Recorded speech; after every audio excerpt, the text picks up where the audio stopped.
Hi കൂട്ടുകാരെ, മിനീസ് കിച്ചണിലേക്ക് എല്ലാവർക്കും സ്വാഗതം. ഇന്ന് നല്ല അടിപൊളി ഒരു ചമ്മന്തിയുടെ റെസിപ്പിയാണ്. ഉള്ളി ചമ്മന്തിയാണ്. പലതര വിധത്തിലുള്ള ചമ്മന്തിയുടെ റെസിപ്പികൾ എൻ്റെ യൂട്യൂബ് ചാനലിൽ ഇട്ടിട്ടുണ്ട്. ഇതിലൊക്കെ വെറൈറ്റി ആയിട്ടുള്ള ഒരു ചമ്മന്തിയുടെ റെസിപ്പിയാണ് ഇന്ന് ഞാൻ കാണിക്കുന്നത്. എല്ലാവരും ഒന്ന് ട്രൈ ചെയ്ത് നോക്കണം. വീഡിയോ കണ്ട് ഇഷ്ടപ്പെടുവാണെങ്കിൽ ലൈക്ക് ചെയ്ത്, ഷെയർ ചെയ്ത്, കമൻറ്റ് ചെയ്ത്, സബ്സ്ക്രൈബ് ചെയ്യാൻ മറക്കല്ലേ. വീഡിയോയിലേക്ക് പോകാം. നല്ലൊരു ഉള്ളിച്ചമ്മന്തിയുടെ റെസിപ്പിയാണ്. ഒത്തിരി ചമ്മന്തിയുടെ റെസിപ്പികൾ എൻ്റെ യൂട്യൂബ് ചാനലിലുണ്ട്, പക്ഷേ ഇതൊരു വെറൈറ്റി ഒരു ഉള്ളിച്ചമ്മന്തിയുടെ റെസിപ്പിയാണ്. അപ്പം അതിനായിട്ട് ഞാൻ മീഡിയം സൈസ് ഒരു 2 സബോള എടുത്തിട്ടുണ്ട്. ഉള്ളി ഒരു 10-15 എടുത്തിട്ടുണ്ട്. എല്ലാം ഇങ്ങനെ അരിഞ്ഞ് കഴുകി എടുത്ത് വെച്ചേക്കുവാണ്.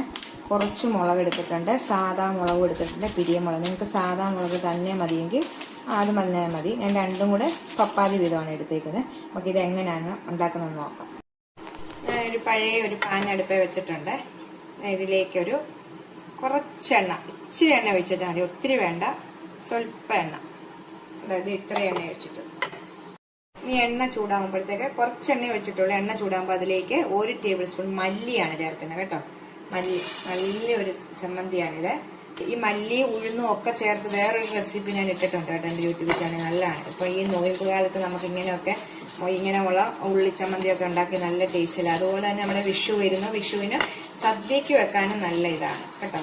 അപ്പോൾ നമുക്കിതൊന്ന് നല്ലോണം ഒന്ന് വറുത്തെടുക്കാവേ. ഈ മല്ലി ഒന്ന് എണ്ണയ്ക്കകത്തൊന്ന് വറുത്തെടുത്തിട്ടുണ്ട്. നമുക്കിതൊരു വേറൊരു പാത്രത്തിലേക്ക് മാറ്റാവേ. കോരിയെടുത്ത് നമുക്ക് വേറൊരു പാത്രത്തിലേക്ക് മാറ്റി വെക്കാം.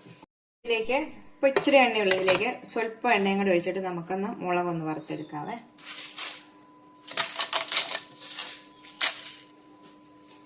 ഒരു 10-12 മുളകുണ്ട്, രണ്ടും കൂടെ ചേർന്ന്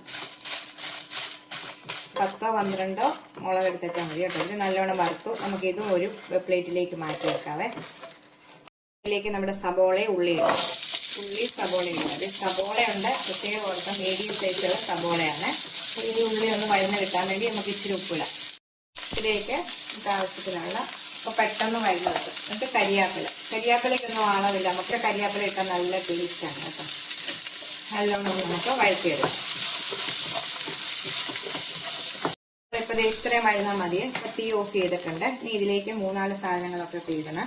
ഒരു വലിയ കഷ്ണം ഇഞ്ചി, പുളി ഇടണേ. ഞാനിപ്പോൾ ഇത് ചെറിയൊരു നെല്ലിക്കയുടെ വലുപ്പത്തിൽ ഇട്ടിട്ട് പുളി. പിന്നെ ഒരു ചെറിയ കഷ്ണം ശർക്കര ഇത്ര ഇടുക. ഇത്ര ഇട്ടിട്ട് തീ ഓഫ് ചെയ്തേക്കുവാണ്. ചുമ്മാ നമുക്കൊന്ന് ഈ ചൂടിനകത്തോട്ട് ഈ എണ്ണയ്ക്കകത്തേക്ക് ഇഞ്ചിയും പുളിയും ശർക്കര എല്ലാം കൂടെ ഒന്ന് വഴറ്റിയെടുക്കാവേ. ഇപ്പൊ ഇതൊന്ന് നല്ലോണം ഒന്ന് ആറണേ. അപ്പൊ നമ്മൾ ആദ്യം എടുത്തു വെച്ച മല്ലിയും മുളകും കൂടെ ആദ്യമേ ഒന്ന് ക്രഷ് ചെയ്തുകൊണ്ടിരുന്നത്. ഇപ്പൊ നല്ലോണം ആറിയിട്ടുണ്ട്. മല്ലിയും മുളകും കൂടെ നല്ലോണം ഒന്ന് ക്രഷ് ചെയ്തെടുക്കും. ഇങ്ങനെ തരിതരിയായിട്ട് പൊടിച്ചുകൊണ്ട് വരിക കണ്ടോ. നല്ലോണം നമ്മൾ വറുത്തെടുത്തേക്കണമെന്ന് നല്ലോണം എഴുപ്പൊടി. ഇനി നമുക്കിത് ഇതിലേക്ക് ഇടാം. നമുക്ക് ആദ്യമേ നമ്മൾ സബോളയ്ക്കകത്ത് മാത്രമേ ഇച്ചിരി ഉപ്പിട്ടിട്ടുള്ളൂ. ഇതിനനുസരിച്ച് നമുക്ക് ഇച്ചിരി കൂടെ 1/2 ടീസ്പൂൺ കൂടെ ഉപ്പിട്ടിട്ടുണ്ട്. ഒന്നൊന്ന് ക്രഷ് ചെയ്തുകൊണ്ട് വരാം. അപ്പോൾ നമ്മളിത് അരച്ചുകൊണ്ട് വന്നിട്ടുണ്ട്. ഇപ്പോൾ ഇത് കാണുമ്പോൾ ആരുടെയൊക്കെ വായിക്കൂടെ വെള്ളം വരുന്നുണ്ട് കേട്ടോ. സത്യം പറഞ്ഞാൽ അരച്ചുകൊണ്ട് ഇരുന്നാൽ എനിക്ക് എൻ്റെ വായിക്കൂടെ വെള്ളം വന്നു. നല്ല ടേസ്റ്റായിട്ടൊരു സമ്മന്തിയാണ്. ഇനി ഇതിലേക്കൊരു 1/2 ടേബിൾ സ്പൂണ് വെള്ളം കൂടെ ഒഴിക്കാവേ. എന്നിട്ട് നമുക്ക് ഒന്നുകൂടെ ഒന്ന് അരച്ചുകൊണ്ട് വരാം. ഇങ്ങനെ സമ്മന്തി റെഡി ആയിട്ടുണ്ട്. നമുക്ക് ഈ പാത്രത്തിലേക്ക് ഇടാം കേട്ടോ. ഇത് കണ്ടോ, നല്ലൊരു ചമ്മന്തിയാണ്. ഇത് നമ്മുടെ ചൂട് ചോറിൻ്റെ പുറത്തോട്ട് അങ്ങോട്ട് ഇട്ടിട്ട് ഇനി മാത്രം മതി കഴിക്കാൻ. ഇപ്പം നമ്മുടെ ചക്കയുടെ സീസണാണ്. ചൂട് ചക്ക വേവിച്ചതും ഈ ചമ്മന്തി, കപ്പ ഒഴുങ്ങിയതും ചമ്മന്തി, കപ്പ വേവിച്ചതും ചമ്മന്തി, ഏതിൻ്റെ കൂടെ ഇത് ഉപയോഗിക്കാം. പിന്നെ നമ്മുടെ പലഹാരത്തിലോട്ട് ദോശ, ഇഡലി എല്ലാം എടുത്തിട്ട് ഇച്ചിരി സൈഡിലോട്ട് വെച്ചത് നല്ല ടേസ്റ്റാണ്. നമ്മുടെ സാമ്പാറും ഈ ചമ്മന്തിയും കൂടെ ഉണ്ടെങ്കിൽ കേട്ടോ. ഇത് എന്ത് പിടിയും നമ്മൾ ഉണ്ടാക്കിയത്. അപ്പോൾ എല്ലാവരും ഒന്ന് ട്രൈ ചെയ്ത് നോക്കണേ. നമുക്ക് അടുത്തൊരു വീഡിയോ കാണാൻ.